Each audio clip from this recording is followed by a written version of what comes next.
பீகாரில் வரலாறு காணாத தோல்வியை காங்கிரஸ் கட்சி சந்தித்துள்ளது. தொடர்ந்து காங்கிரஸ் கட்சிக்கு ஏற்படும் பின்னடைவுகளுக்கு காரணம் என்ன என்பதை இந்த தொகுப்பில் காணலாம். பீகாரில் 1990ஆம் ஆண்டு காங்கிரஸ் கட்சி ஆட்சியை இழந்தது. அந்த மாநிலத்தில் காங்கிரஸ் கட்சியின் கடைசி முதலமைச்சராக இருந்தவர் ஜெகநாத் மிஸ்ரா. 1990ஆம் ஆண்டு மார்ச் மாதம் நடைபெற்ற சட்டமன்ற தேர்தலில் லாலு பிரசாத் யாதவ் தலைமையிலான ராஷ்டிரிய ஜனதா தளம் வெற்றி பெற்று ஆட்சி அமைத்தது. அப்போதும் காங்கிரஸ் கட்சி வலுவாக இருந்தது. 2000ஆவது ஆண்டில் லாலு பிரசாத் யாதவின் ராஷ்டிரிய ஜனதா தள கட்சியுடன் முதல் முறையாக கூட்டணி அமைத்தது. அப்பொழுது முதல் அக்கட்சி அனைத்து தேர்தல்களிலும் ஒற்றை இலக்கை சதவிகித வாக்குகளையே பெற்று வருகிறது. வெற்றி பெறும் தொகுதிகளும் 30ஐ தாண்டவில்லை. மண்டல் கமிஷன் அமைக்கப்பட்ட பிறகு பீகாரில் வலுவான பிற்படுத்தப்பட்ட வகுப்பைச் சேர்ந்த எந்த தலைவரையும் காங்கிரஸ் உருவாக்கவில்லை. மேலும் காங்கிரஸ் மேலிடம் செய்யும் தவறுகளாலும் மாநில தலைவர்களுக்கு இடையேயான உட்கட்சி பூசலாலும் பீகாரில் சுமார் 35 ஆண்டுகளாக வீழ்ச்சியையே சந்தித்து வருகிறது. கடந்த சட்டப்பேரவை தேர்தலில் 70 தொகுதிகளில் போட்டியிட்டு 19இல் மட்டுமே வெற்றி பெற்றது. கடந்த தேர்தலில் மகாகத்பந்தன் கூட்டணி தோல்விக்கு காங்கிரஸ் கட்சிதான் காரணம் என பரவலாக பேசப்பட்டது. இந்த தேர்தலில் 61 தொகுதிகளில் போட்டியிட்டு 6 தொகுதிகளை மட்டுமே கைப்பற்றியுள்ளது.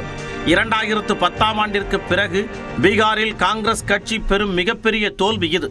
2010ஆம் ஆண்டில் 243 தொகுதிகளிலும் தனித்து போட்டியிட்டு 4 இடங்களை மட்டுமே அக்கட்சி பிடித்தது.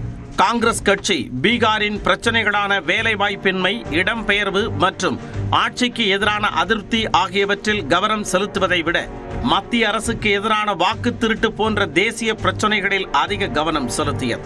ராகுல் காந்தியின் வாக்காளர் உரிமை யாத்திரை போன்ற பரப்புரைகளுக்கு லட்சக்கணக்கான மக்கள் திரண்டாலும் இதனை உண்மையான வாக்குகளாக மாற்ற அக்கட்சிக்கு சக்தி வாய்ந்த களப்பணியாளர்கள் இல்லாமல் போய்விட்டது.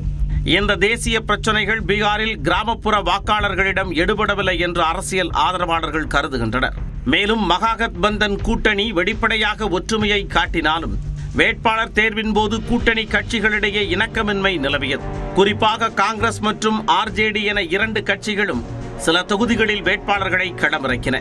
இது கூட்டணியின் வாக்குகளை பிரித்து ஒட்டுமொத்தமாக தேசிய ஜனநாயக கூட்டணியின் வெற்றிக்கு சாதகமாக அமைந்தது.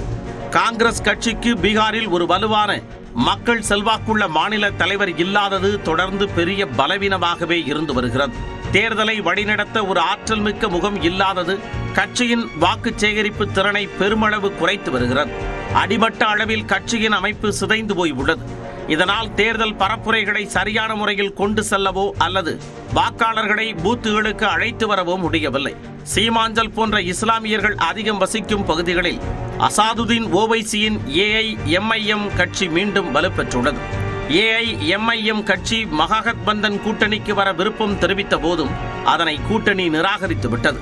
இதனால் பாரம்பரியமாக ராஷ்டிரிய ஜனதா தளம் மற்றும் காங்கிரஸ் கட்சிகளுக்கு செல்லும் சிறுபான்மை வாக்குகள் பிரிக்கப்பட்டு பல இடங்களில் என்டிஏ வேட்பாளர்கள் வெற்றி பெற வழிவகுத்துள்ளது.